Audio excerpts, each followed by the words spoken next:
ইচ্ছে থাকলেই উপায় হয়, আর সেই ইচ্ছে থেকেই বুদ্ধি খাটিয়ে আস্ত এক টোটোকে দোকানের রূপ দিয়ে দিব্যি মালদা শহরের বুকে ফাস্টফুডের ব্যবসা চালাচ্ছেন এক তরুণী মহিলা। তার নাম সাগরিকা সাহা। তিনি বিএ পাস। তার দীর্ঘদিনের ইচ্ছা ছিল তিনি নিজে কিছু করবেন। সেই ইচ্ছা থেকেই তিনি ইউটিউব ঘেঁটে ব্যবসার আইডিয়া বের করেন। পুরনো এক টোটো কিনে প্রথমে সেই টোটোকে চলমান দোকানের রূপ দান করেন। টোটোতে রান্নার জায়গা রাখেন, ফ্রিজ বসান এবং খাবার সাজিয়ে রাখার মতো কয়েকটা সেলফও তৈরি করেন। আর এই চলমান দোকানে বসেই বর্তমানে তিনি মালদা শহরের বৃন্দাবনী ময়দান সংলগ্ন এলাকায় ফাস্টফুডের ব্যবসা চালাচ্ছেন। দোকানের নাম দিয়েছেন ফুড অন হুইল। সেই দোকানে মিলছে হরিণঘাটার কাঁচা মাংস সহ মাংসের তৈরি বিভিন্ন ফুড আইটেম, রয়েছে মোমো সহ স্ন্যাক্স ফুড আইটেমও। ওর মধ্যে একটা দোকান, রেস্টুরেন্টের মতন, এর আইডিয়াটা কি করে আসলো? হ্যাঁ, আমরা ইউটিউব দেখি, নেটে সার্চ করে ওটা থেকে আইডিয়াটা এসেছে।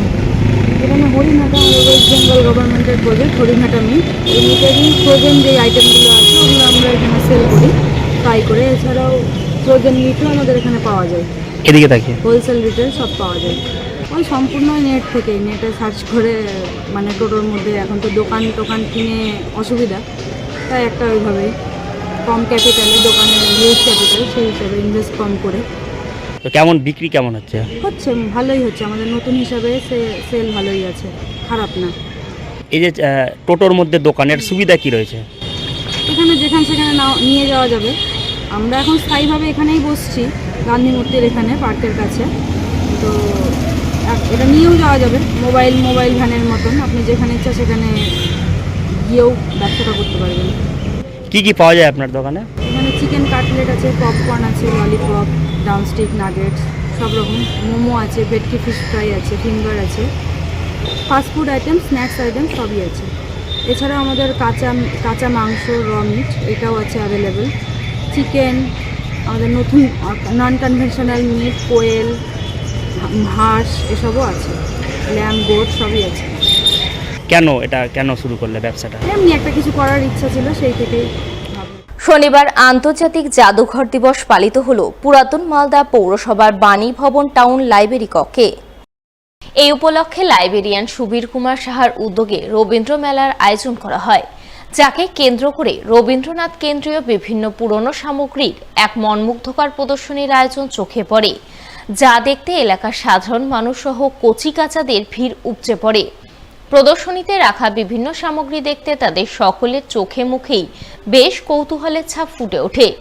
এদিনের এই রবীন্দ্র মেলা ও প্রদর্শনীতে আমন্ত্রিত অতিথি হিসাবে উপস্থিত ছিলেন বিশিষ্ট শিক্ষাবিদ শক্তিপদ পাত্র সহ অন্যান্য বিশিষ্টজনেরা।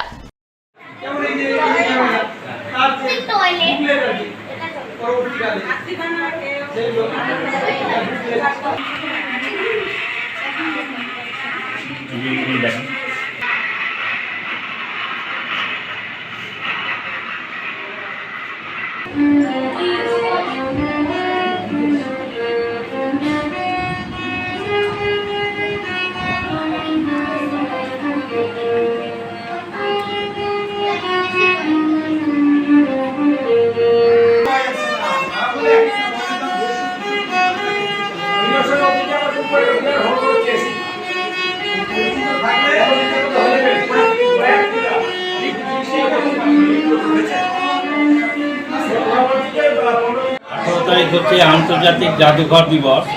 সেই জাদুঘর দিবসে এবারে আমার পরিকল্পনা ছিল যে রবীন্দ্র ভাবনা, অর্থাৎ রবীন্দ্র মেলা। আমরা নাচ, গান, রবীন্দ্রনাথের বিভিন্ন রচনাবলী, রবীন্দ্র সংক্রান্ত যতগুলো জিনিস আছে তার প্রদর্শনী করছি এবং জনসাধারণের কাছে এটা তুলে ধরার চেষ্টা করি। রবীন্দ্রনাথের স্মারক মুদ্রা রয়েছে 10 টাকা, 150 টাকা, বিভিন্ন সময়ে প্রকাশিত ডাক টিকিট রয়েছে। আর রবীন্দ্রনাথের কণ্ঠে প্রকাশিত যে স্বরচিত গান, গ্রামোফোন, সেই গ্রামোফোনের কলের গানটা, হারিয়ে যাওয়া কলের গান,